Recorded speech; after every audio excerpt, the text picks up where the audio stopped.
Well, let's see. I had relatives down Sparrows Point, my grandmother and grandfather, and aunts and uncles. So every weekend, I'd get on the old 26 and ride down and spend the weekend with my grandmother. And she'd have all the things I like to eat.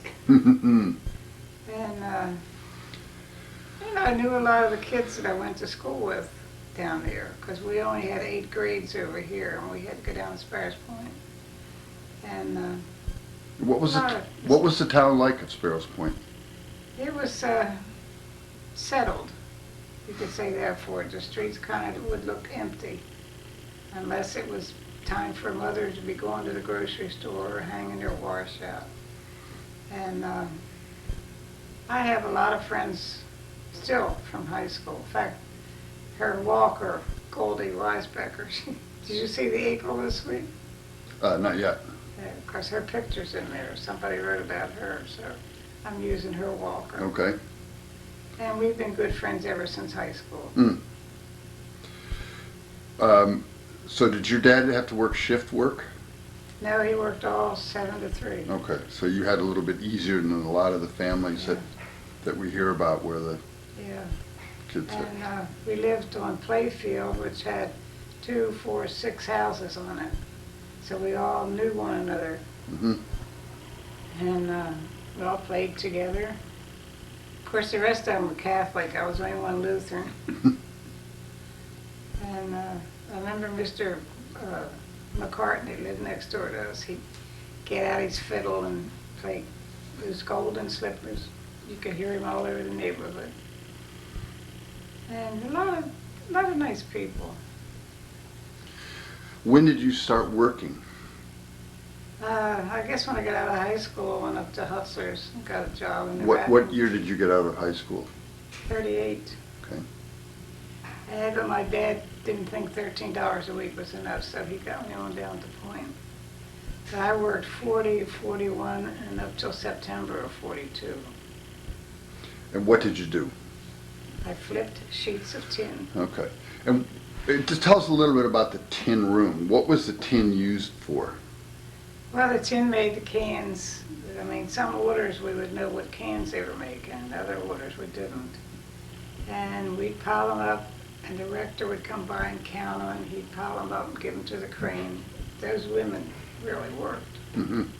And we had a Mrs. Alexander as our boss. Very sturdy, straight woman. Lived over in Turner Station. But she really enjoyed having her job. And always looked neat and precise. And she'd tell you about your mistakes, if you made any. We got a little lunch hour, about a half-hour lunch hour. And 3 o'clock we were done. How did you have to apply for the job, or did you just? Yeah. I put out an application. Cy Rovkamp, did you ever hear him? No. No? He worked down there in the office. He's the one that I went to. And he's also the one that filled my application when I quit. All right, so you'd worked at Hutzler's for a couple of years? Yeah. Working at where? Which Hutzler's? It was on Howard Street. So you. And I worked in the wrapping department. And so you had to take the streetcar downtown? And what was it like going into Baltimore City at that time? Well, when I was a kid, I used to get real sick on the time I hit Baltimore Avenue. But then, as I was riding it every day to Hutzler's, I could find somebody to talk to, and it kind of eased it up. But it's scary riding a streetcar, because there are a lot of people you didn't know, and not everybody was friendly. But Hutzler's is a nice place to work.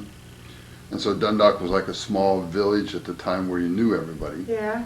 And then you had to go into town, and it was a bigger. We had the Strand Movie, which is now a dollar store. We had bakery right next to the Strand. We had an old 5 and 10 next to them. Then we had the police station, the fire department, and then the block where I worked in the gift shop up there for 15 years. And they had a gift shop and a hobby shop and a restaurant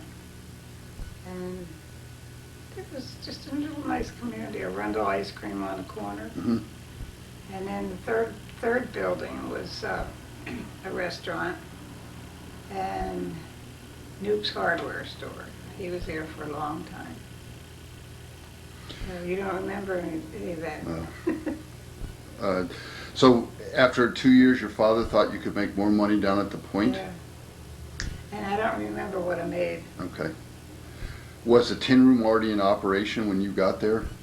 Was what? Was the tin room already functioning when you got Oh, there? yeah. Oh, yeah. And about how many people, how many women worked there? Do you remember? Oh, I wouldn't know.